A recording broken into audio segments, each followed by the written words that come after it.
মানব জীবন চিরস্থায়ী সুখের কোনো আগিনা নয়।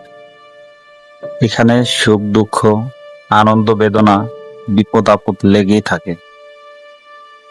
বিপদ এমন একটি বাস্তবতা যা প্রত্যেক মানুষের জীবনে কখনো না কখনো আসে।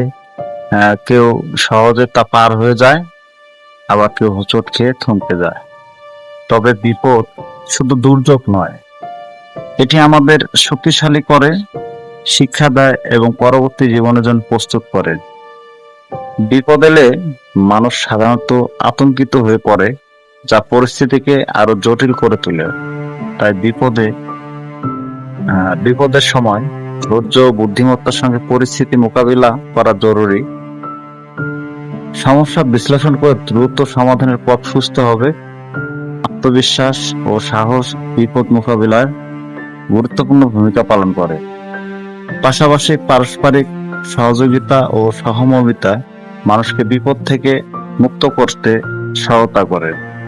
বিপদ কেবল দুর্যোগ নিয়ে আসে না, এটি আমাদের শিক্ষা দেয়, নতুন অভিজ্ঞতা অর্জনের সুযোগ করে দেয়। ইতিহাসের মহামানবদের দিকে তাকালে দেখা যায় তারা সবাই জীবনের কোনো না কোনো পর্যায়ে চরম বিপদের সম্মুখীন হয়েছে, কিন্তু সেই সংকট মোকাবেলা করেই সফলতা অর্জন করেছেন।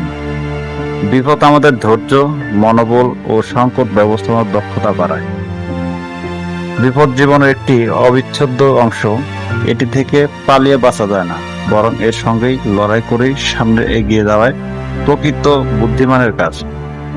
ধৈর্য, আত্মবিশ্বাস এবং সঠিক পরিকল্পনার মাধ্যমে আমরা যে কোনো বিপদ মোকাবেলা করতে সক্ষম হই।